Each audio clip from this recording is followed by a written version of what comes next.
నాని కెరీర్‌లో మరో సినిమా 100 కోట్ల క్లబ్‌లో చేరింది.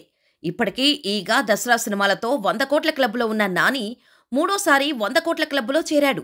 దర్శకుడు వివేక్ ఆత్రేయ, నాని కాంబినేషన్‌లో వచ్చిన 'సరిపోదా' శనివారం 100 కోట్లకు పైగా వసూళ్లను సాధించి ఈ క్లబ్‌లోకి ఎంటరైంది. ఈ విషయాన్ని తెలియజేస్తూ నిర్మాణ సంస్థ డీవీవీ ఎంటర్‌టైన్‌మెంట్స్ ఆనందం వ్యక్తం చేసింది. ప్రపంచవ్యాప్తంగా 100 కోట్ల మార్కును బద్దలు కొట్టి బాక్సాఫీస్ మైలురాయిని సాధించింది.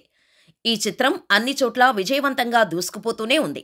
మూడవ వారాంతంలో కూడా థియేటర్లలో తన హవాను కొనసాగిస్తోంది. నాని మరోసారి తన అద్భుతమైన నటనతో ప్రేక్షకుల ముందుకు వచ్చాడు. వరుస హిట్లు నానికి పెరుగుతున్న ప్రజాదరణను సూచిస్తున్నాయి.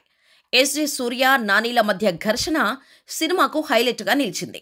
ప్రస్తుతం ఈ సినిమా చూసి విలన్ గురించి కూడా ప్రేక్షకులు చర్చించుకుంటున్నారు. ఈ సినిమాలో ఎస్జే సూర్య స్పెషల్ అట్రాక్షన్ అని చెప్పొచ్చు. తన నటనతో ఎస్జే సూర్య అందరినీ ఆశ్చర్యపరిచాడు. ఈ ఖుషీ డైరెక్టర్. ఈ రెండు పవర్ హౌస్ ప్రతిభల మధ్య డైనమిక్ ఫేస్ టు ఫేస్ ప్రేక్షకులను ఆకర్షించింది. వారికి విజువల్ ఫీస్ట్ను అందించింది.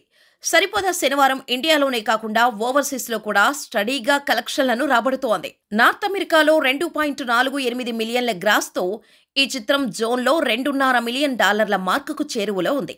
ఇది ఇప్పటికే నార్త్ అమెరికాలో నానికి బిగ్గెస్ట్ గ్రాసర్.